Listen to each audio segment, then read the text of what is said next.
Nifue hii jaketi yangu ndio nione hii serikali inatupeleka na mahadhani. Ati ni sabuni ya Ford.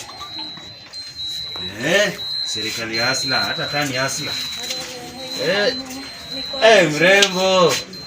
Mambo siku mingi ulipotelea wapi? Niko tu mimi. Unaishi huku? Huku? Kwani sasa niona? Asijai kuona ukai kama mwenye anaishi huku. Unajua mwenye anaishi huku anakaanga aje? Oti na yako limeanza kuongea vibaya. Hapana, si nilisikia ile ubo ulitupa. Wewe bwana cha kwanza niende kwa soko. Hebu ngoja kwanza niende kwa soko.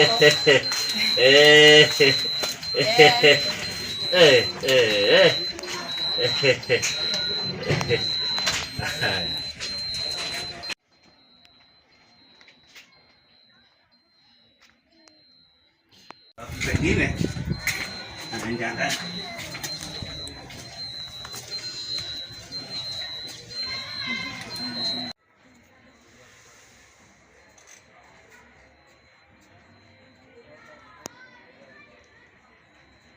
yani nini yule sponsor alimwacha ama amerudi hapa siku hizi unadanganywa huku unapelekwa siji unaenda kuishi kwa masoko mbona wacha kate mboga maisha ni yani yote hivi ni yangu. Umerudi? Umepata?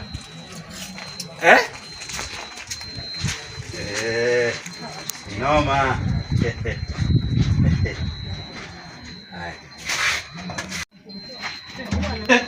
Wacha nimchungulie.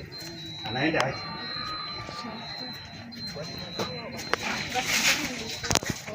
Sisi kupata maisha ya watu bebe. Unaniuliza kama naishi ghetto ni kwako? Ni kwako?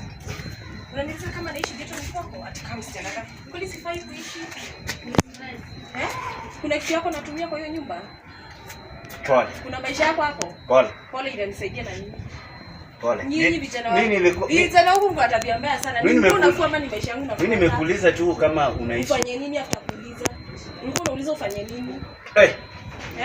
Wacha niende. Mjifunzangi. Huwa mjifunzi. Wacha niende. Tabia zingine muachange. Maiko hebu kuja usikie. Nini baya huku? Huyu ana adabu. Imagine ananiuliza ati kama msichana kama mimi nafaa kuishi ghetto. Tunafaa kuishi ghetto. Hiyo ni maisha yake. Hiyo anashughulika na maisha yake. Mbona anataka kujua stories za watu? Mtu akiishi ghetto hafai kufaa ama hafai kupaka kucha nini mbaya? Atashughulika na maisha yake huyu kijana. Hapana shida. Siku moja tutampiga, ngoja tutampangia. Ngoja tutampangia. Nipige lakini sawa. Tutamfunza adabu. Uliza tu kitu. Uliza tu kitu hivi. Kijana anakunyonga. Acha niende. Bro, kaka unaishi ghetto. Useme.